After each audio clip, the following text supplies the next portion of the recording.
اس کے بھی کچھ عوامل ہوں گے. ہمارے افواج پاکستان نے اس کو بڑی عزت دی اور اس کے لیے وزیر اعظم عمران خان صاحب آرمی چیف کا آ جانا بھی بہت بڑی بات ہے. ہم جیسے لوگوں کو حوصلہ ہوا کہ ابھی اس ملک میں انارکی ختم ہوگی اور قانون کی بالادستی ہوگی.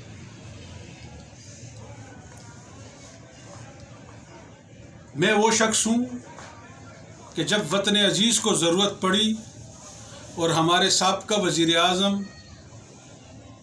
یوسف رضا گیلانی کا بیٹا اغوا تھا تو اس میں ہارون بلور نے اور شیخ عمران نے اداروں کی بڑی مدد کی تھی. یہ کریڈٹ بھی ہمیں جاتا ہے. آپ چاہیں تو جنرل فیض صاحب سے پوچھ لیجئے، وہ میری اچھی تاریخ آپ کو بتا سکیں گے.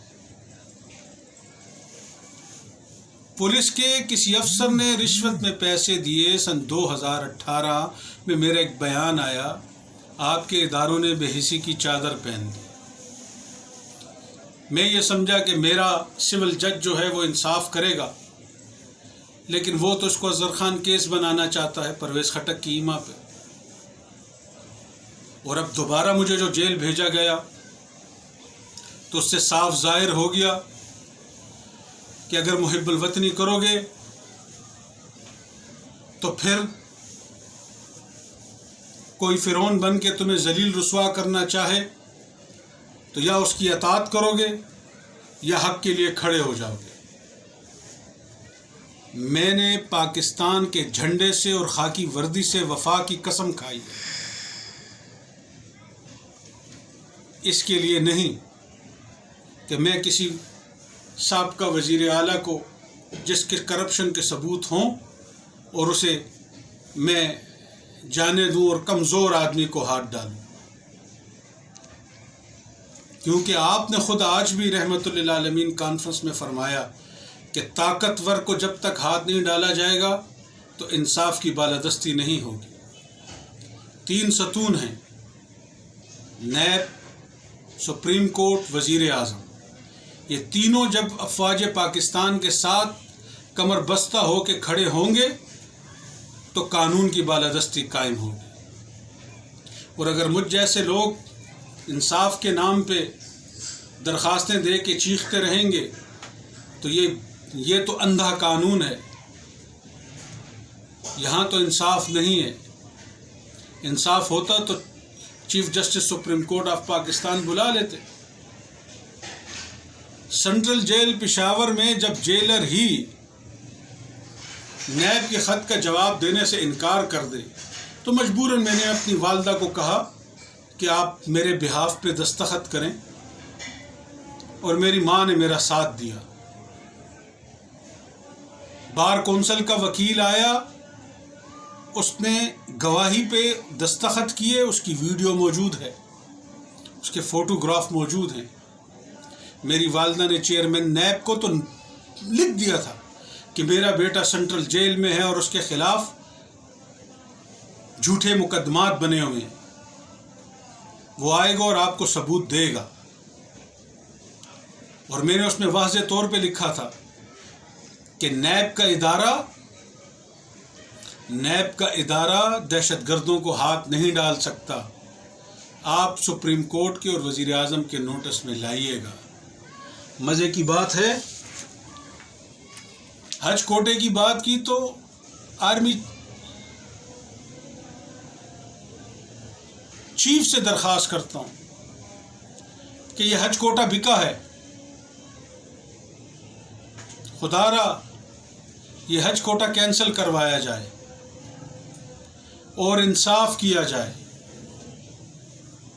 یہ حج کوٹا حکومت پاکستان خود چلائے اور غریب لوگوں کو سہولتیں دو، نہ کہ ایسی کمپنیوں پہ بیچ دو. تو جس کے نتیجے میں کیا ہوا، چیئرمین نیب نے خط لکھ دیا اور بھائی آپ نے تو لکھ دیا کہ جو چیزیں آپ نے مجھے دی ہیں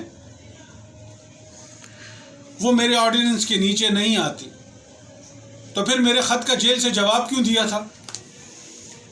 ایک ریمائنڈر کے اوپر دوسرا ریمائنڈر، اور میں خط کا جواب دیتا رہا۔ پھر میں 9 جولائی کو خود پیش ہوا۔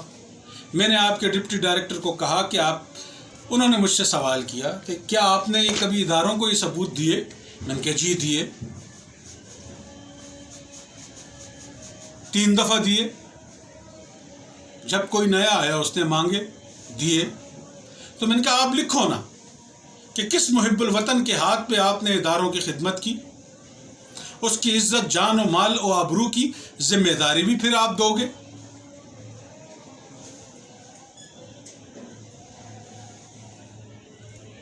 ایسا تو نہیں ہے نا؟ الٹا وہ مجھے لکھتے جو کیمرے کے سامنے میں نے گزارشات کی ہیں۔ اگر جرت ہو نیب کے ادارے میں تو جو میں نے گفتگو کی ہے نیب کے آفس میں لے آؤ میڈیا پہ۔ چیلنج کرتا ہوں پوری حکومت وقت کو جو ریاست مدینہ بنانے کا دعویٰ کر رہی ہے۔ آپ سے یہی گزارش تھی۔ دوسرا، اس حج کوٹے کے کچھ چیکس ہیں جو میں اس بیان کے بعد فیس بک پہ اپلوڈ کروں گا۔ وہ چیکس اور یہ ایگریمنٹ جہاں اس پولیس والے کے پیسے امانتاً پڑے ہیں، یہ چیک بھی ان چوروں کو پکڑنے کے لیے امانتاً پڑے ہیں۔ یہ نہ ہو کہ کل ان چیکوں پہ کوئی 2 نمبر اور گھٹیا سازش کرے۔ یہ چیکس میں نے اسٹاپ دی پیمنٹ کیے ہوں گے، ایسا نہیں ہے، لیکن میں آپ کے نوٹس میں لا رہا ہوں، کیونکہ جب ادارے انصاف کرنے کے بجائے ایک طاقتور اور ظالم شخص کو جو نوکریاں بیچتا ہو تحفظ دے، تو پھر ہم جیسے لوگوں کو یہ قدم اٹھانا پڑتا ہے۔ ہمیں پاکستان آرمی سے بڑی محبت ہے، اور ہم ان سے محبت نہ کرتے تو اتنی دور تک نہ آتے۔ راحیل شریف صاحب اس وطن کی شان ہیں، آن ہیں، اور ان جیسے سپوتوں کی وجہ سے آج ملک میں امن آیا ہے، استحکام آیا ہے، اور بارڈر پہ تحفظ ہوا ہے۔ رضوان اختر جیسے ہیرو جو ضرب عضب کی شان تھے، لیکن ہندوستان کے میڈیا نے کس طرح ان کی تذلیل کی، یہ المیہ فکر کی بات ہے، سوچ کی بات ہے، المیہ فکریہ ہے کہ ایک سٹنگ DGISI کو 2 ٹکے کا ہندوستان ڈکٹیشن دے۔ اگر اپنوں میں کوئی غدار نہ ہوتے تو ایسا کبھی نہ ہوتا۔ تو آج آپ اپنے نوٹیفیکیشن پہ اتنا اصرار کر رہے ہو تو نوٹیفیکیشن جاری کرو، اور نئے آنے والے DGISI کو یہ تمام ثبوت نیب کو کہیں کہ بھیجیں، اور GIT بناؤ جس میں 3 جج سپریم کورٹ کے ہوں، 2 ریٹائرڈ جج ہوں، جسٹس منصور علی خان ہوں، جسٹس یحییٰ خان آفریدی ہوں، جسٹس باقر ہوں۔ حمود الرحمان رپورٹ پہ تو آپ نے BBC کو بہت خوبصورت انٹرویو دیے تھے، وزیر اعظم عمران خان، اور اسی فوج کو آپ ناکارہ اور کمزور افواج کہا کرتے تھے۔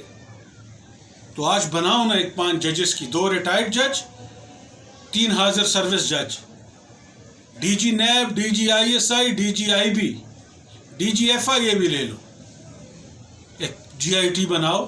ثبوت میں رکھتا ہوں نا،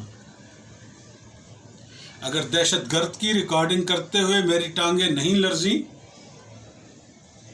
تو اپنی عزت اور آبرو کے لیے کیوں پریشان ہوں۔